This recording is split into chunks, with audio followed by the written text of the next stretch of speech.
The victim was last seen right here at the Macaroni restaurant on Old Bustleton Avenue, and the investigation into the murder of Vito Maglio has long since gone cold, that is, until last night. In December 2014, 69-year-old Vito Maglio disappeared in Philadelphia. Soon afterward, his black GMC Yukon was found burned, with blood beneath the driver's seat and a cartridge casing inside. Months later, Vito was recovered from the Schuylkill River. He had been shot multiple times.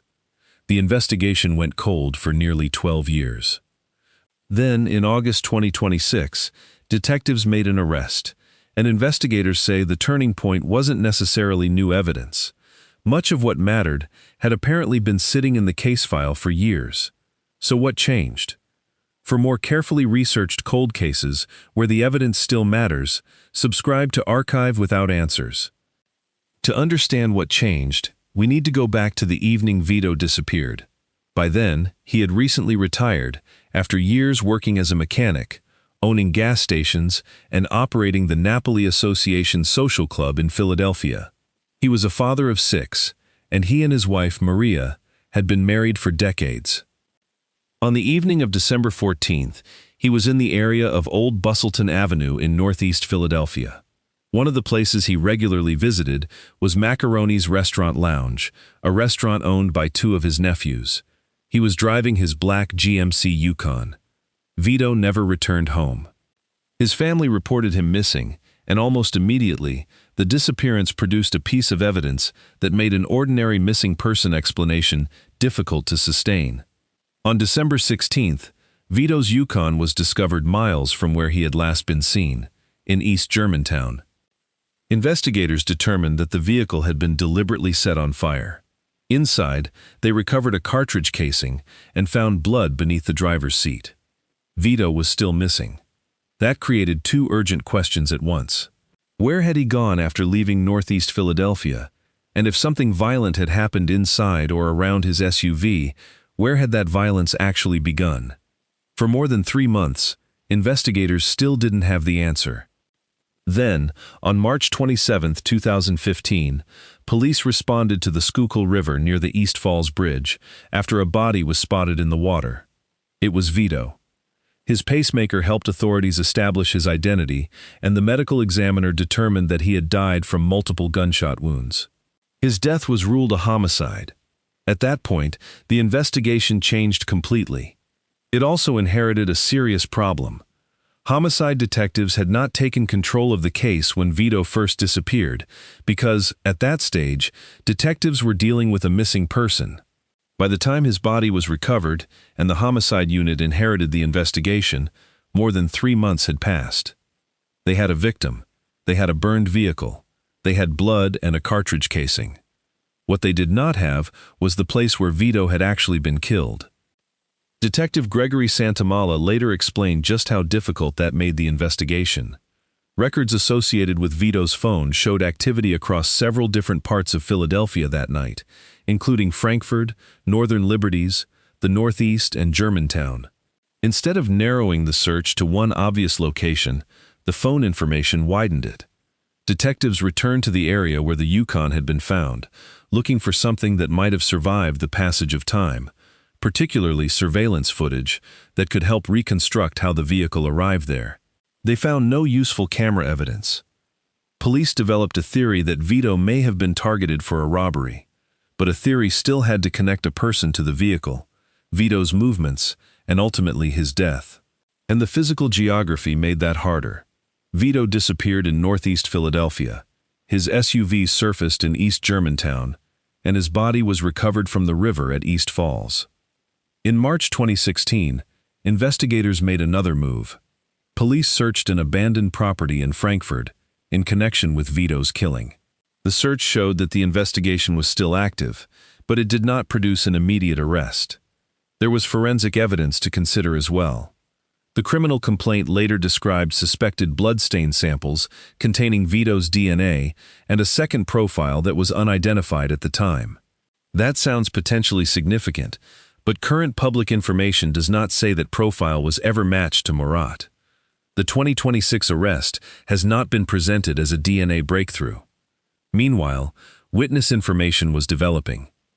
According to allegations later described in the criminal complaint, one witness acknowledged having previously given investigators false information, saying fear had influenced the earlier account.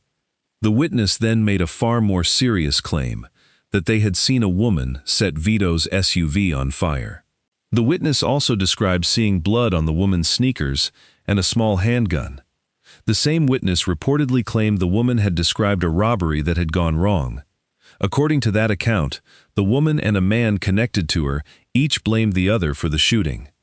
Those allegations would appear significant. The difficulty is obvious too.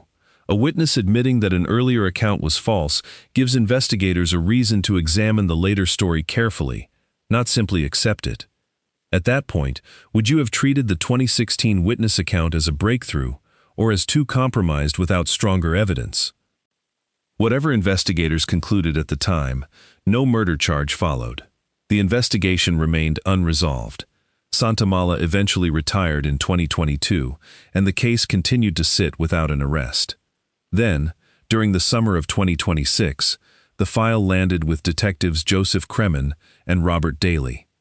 They went back through what earlier investigators had accumulated: phone records, witness statements, and more than a dozen interviews conducted during the life of the case.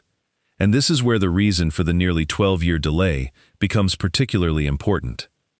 Investigators later told Vito's family that the arrest wasn't necessarily the result of some newly discovered piece of evidence. Instead, they pointed to how investigators and prosecutors now work with cell phone location records and circumstantial evidence.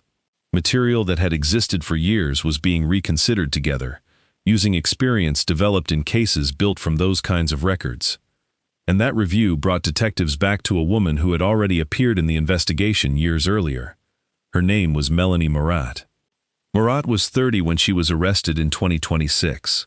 She had not suddenly appeared in Vito's case that summer.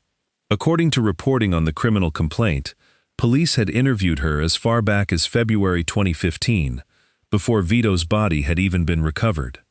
Murat told investigators at the time that she had met Vito in November 2014. She said she contacted him on December 14th because he had offered to help her look for work.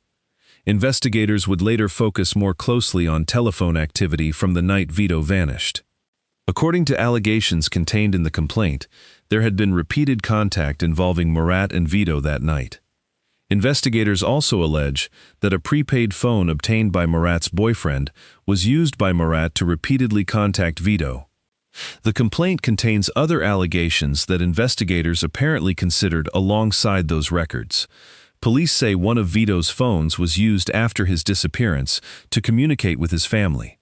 Investigators also allege that Murat later asked a relative to get rid of her sneakers.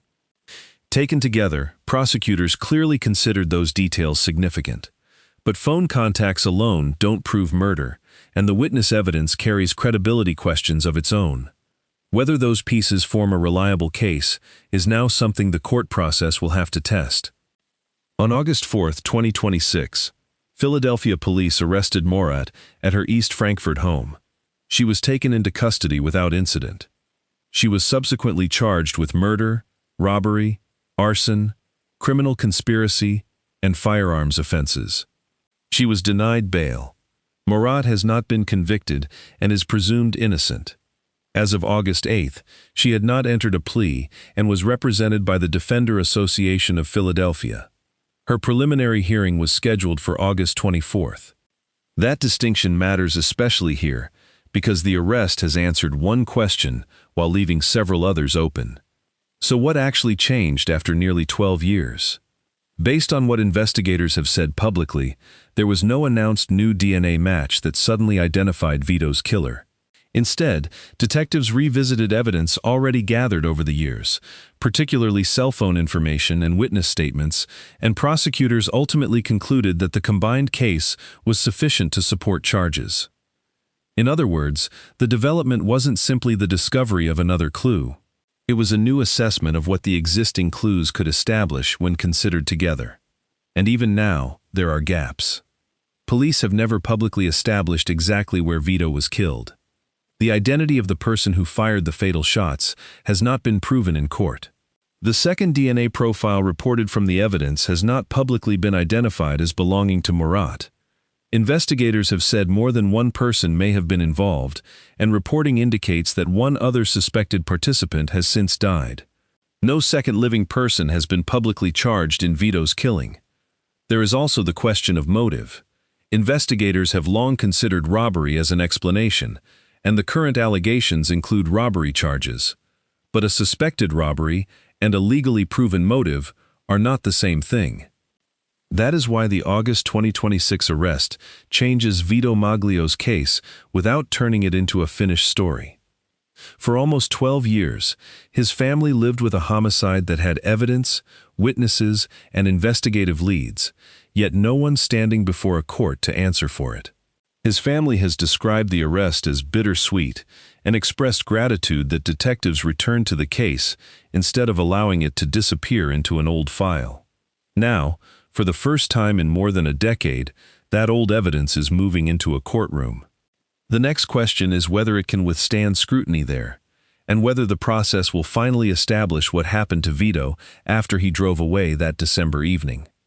If you want to follow more cases still waiting for answers, subscribe to Archive Without Answers.